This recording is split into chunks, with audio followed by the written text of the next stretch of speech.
Have you ever felt that you are living in a prison without bars? That feeling of being chained to something or someone, even when trying to move on.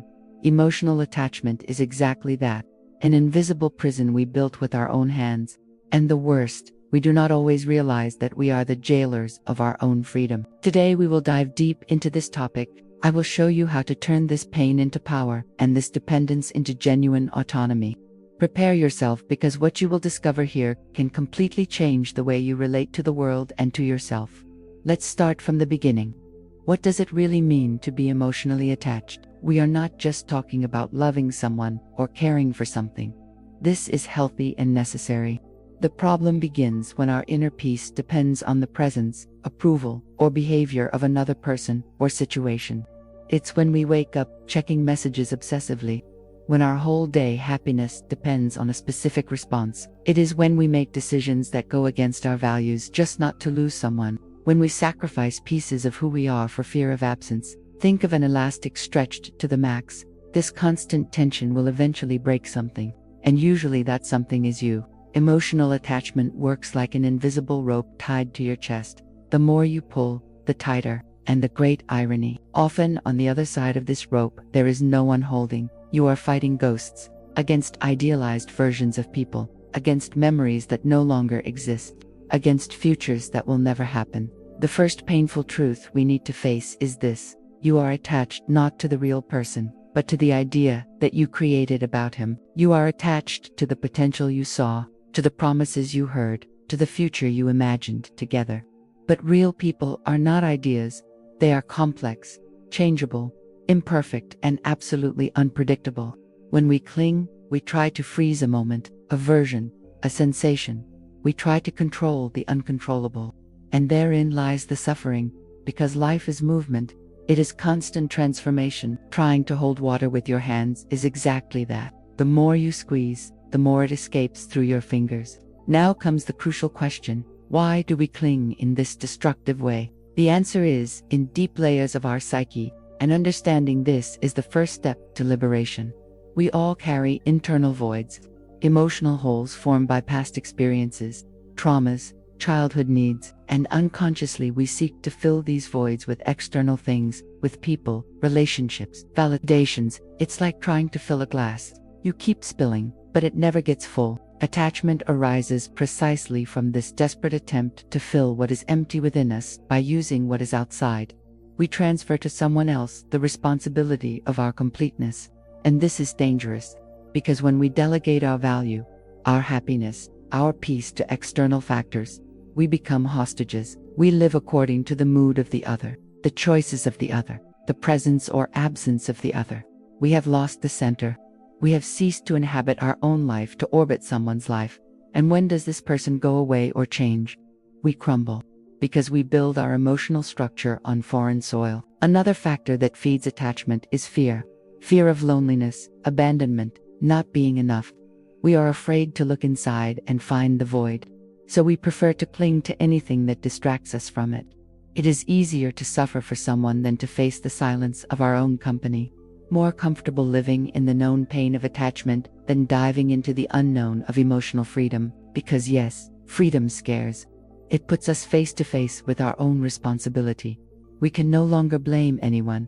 We have no more excuses not to grow, not change, not evolve. Freedom requires courage. It demands that you become the protagonist of your own story. And many people prefer to live as coadjuvants in someone else's story. It is safer, even if it is more painful. But here's a liberating truth: you don't need anyone to be complete. I do not say that I don't need connections, love, companionship. This is part of the human experience. But there is an abysmal difference between wanting someone in your life and desperately needing that person to survive emotionally. One is choice, another is dependence. One strengthens you, another weakens you. One expands you, another diminishes you. When you understand that it is already whole, complete, and sufficient exactly as it is now, everything changes. People become present in your life, not needs, complements, not compulsions. And ironically, when you stop desperately needing it, it attracts much healthier and more genuine connections. Because balanced people are attracted, and dependent people are also attracted. You choose which frequency you want to vibrate. Emotional attachment also manifests itself in subtle ways that we do not always recognize immediately. Is present when you compulsively check the social networks of someone who has already left your life. When you create mental scenarios, imagining reunions, reconciliations, miraculous changes. When you interpret every action, every word, every silence, looking for signs of hope where there is none. When you cannot make important decisions without first considering how it would affect that person. When you give up opportunities, dreams, growth, for fear of distance from someone. These are the invisible currents that I mentioned at the beginning. And they are more common than we think. The good news: every chain has a key. And that key is inside you. Detachment does not mean to stop loving or caring.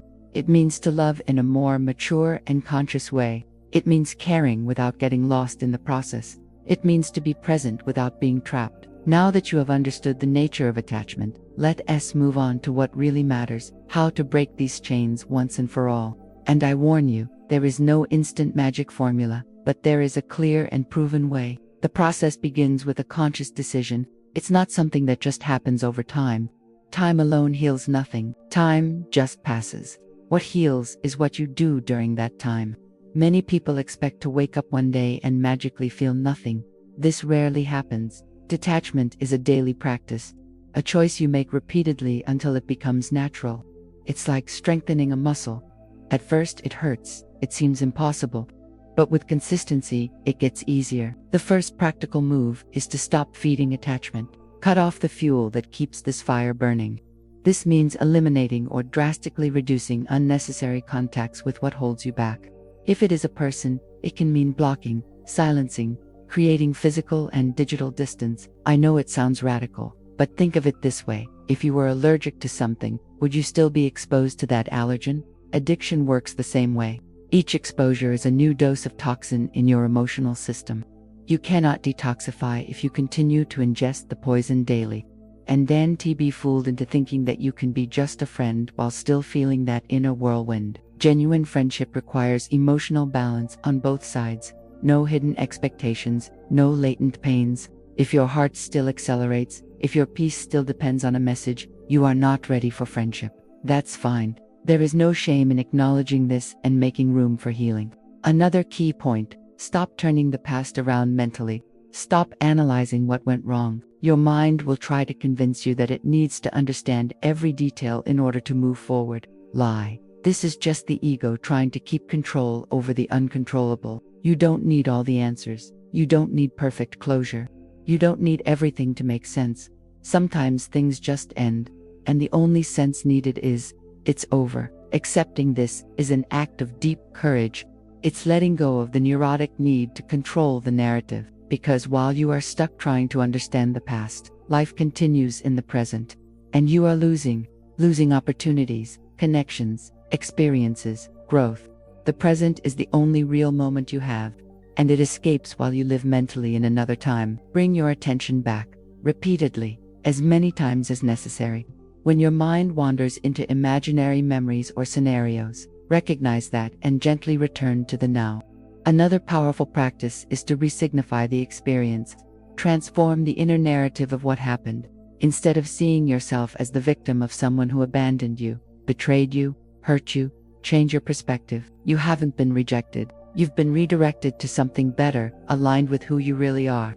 That person was not your salvation. He was a disguised teacher, teaching you important lessons about limits, about its value, about patterns that need to change. All pain carries a built-in teaching. The question is, are you willing to extract wisdom, or would you rather just be with suffering? Because suffering without learning is wasting pain, and you have suffered enough to at least profit from it. Ask yourself honestly, what did this experience teach me about myself? Where do I abandon myself not to lose someone? Where do I deny my values for fear? What destructive patterns do I repeat? What old wounds did this situation reopen? These questions are uncomfortable, but essential. Because the problem is never just the other person. There is always a part of you that allowed, that accepted, that tolerated the intolerable. And to recognize that is not to blame yourself. It is to empower yourself. Because if you participated in the creation of the problem, you have the power to avoid repeating it. Now let us talk about something that many people ignore. You need to create new neural patterns. Your brain is conditioned to think about that person or situation. It has created well-paved neural highways. Every time you think, you reinforce those connections. It's like walking the same path in the forest. Eventually, a well-defined trail forms, and your brain automatically follows it. To let go, you need to create new paths. And this requires conscious and repetitive effort. Every time automatic thinking occurs, interrupt, actively redirect to something different. It's no use just trying not to think.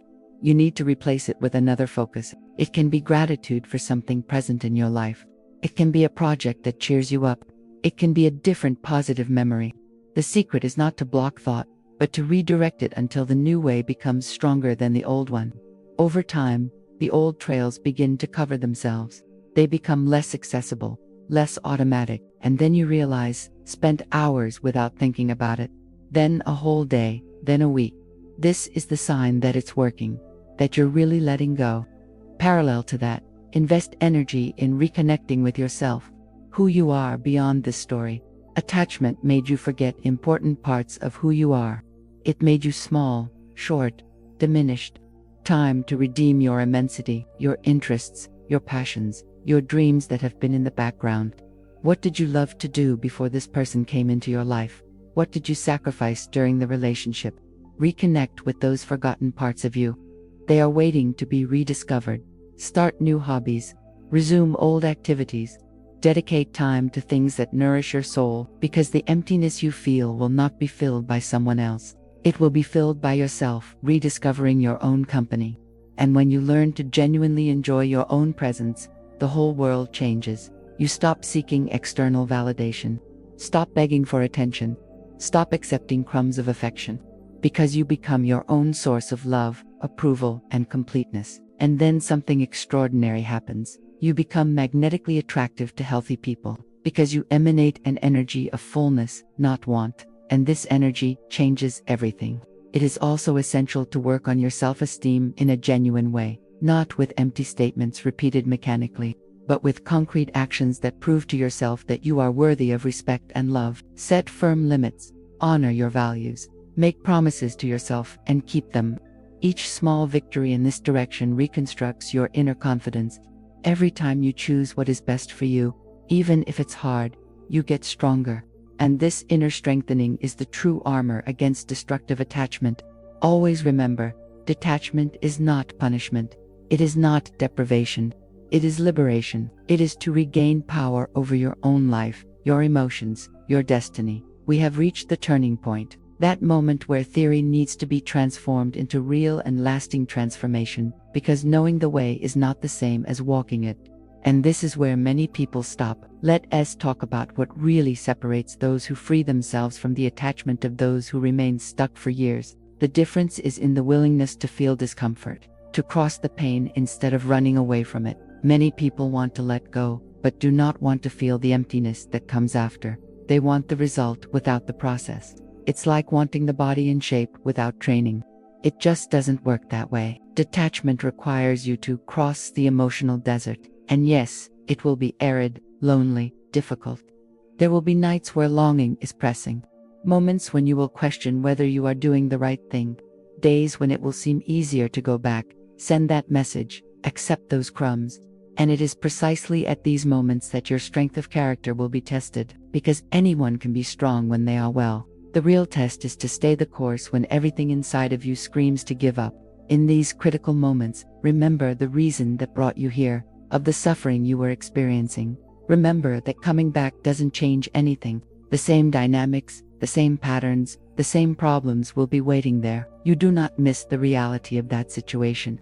You miss the illusion you created about it. And illusions do not sustain real lives. They only postpone the inevitable awakening. Then take a deep breath and continue, one step at a time, one day at a time. The cure is not linear. There will be advances and setbacks. And all this is part of the natural process. Do not blame yourself for having moments of weakness. Do not judge yourself by still feeling. You are human. What matters is never falling. It's always getting up. It's not giving up on yourself. Another crucial aspect that needs to be addressed. The role of loneliness in this process. Many people are afraid of being alone, and that's exactly why they jump from relationship to relationship. They use people as anesthesia so that they do not have to face the silence of their own company. But here's the truth that will set you free. Loneliness is not your enemy. It is your greatest teacher. It is in the moments of silence that you really know yourself, that you hear your own inner voice, who finds out who you are without the interference, opinion, or presence of anyone. And when you learn to inhabit your own solitude with peace, everything changes radically. You stop accepting toxic company just to not be alone. Stop tolerating disrespect for fear of emptiness, because you know that being alone is infinitely better than being poorly accompanied. The chosen loneliness is powerful. The feared loneliness is entrapment. Transform your relationship with her. Make her an ally, not a sentence. Create rituals to enjoy your own presence. Dinners with yourself. Solo tours. Moments of contemplation. At first it will be strange. Then it will become comfortable. Eventually it will become precious. And when you get to that point, you become unshakable. Because your peace no longer depends on external factors. Now, let us address something rarely discussed. The responsibility to detach also from old versions of yourself. It is not only from the external person or situation that you need to be free. It is also from who you were when you were attached. That version of himself that accepted less than he deserved, that diminished, that betrayed his own values. You need to forgive this version, thank for the learning, and consciously leave it behind. Because if you continue to identify with that version, it will continue to attract the same experiences. Your identity shapes your reality. If you see yourself as eternally broken by a loss, it will be. But if you reconstruct yourself as someone who has passed through fire and come out stronger, that will also become true. The narrative you tell about yourself matters. Choose one that empowers you, not victimizes you. You are not defined by what happened to you. It is defined by how you choose to respond to what happened. And this is a fundamental distinction between victim and survivor, between stagnation and evolution. Another powerful tool, practice genuine gratitude for what that experience taught you. I know it seems contradictory to thank for something that hurt you, but follow me in this reasoning. When you can extract wisdom from pain, when it turns wounds into strengthening scars, you resignify everything. That person did not destroy you. He redirected you. He showed you patterns that needed to be broken, taught you about your limits, your values, your inner strength that you didn't even know you had, and that, in a distorted way, is a gift wrapped in pain, but still valuable. When you reach this level of understanding, the anger dissipates. The hurt loses strength, because you recognize that everything was exactly as it needed to be to get you here. And here, in this new inner place, you are wiser, stronger, more conscious. This is true detachment. It is not forgetting, it is remembering without pain. It is looking back with clarity, not nostalgia.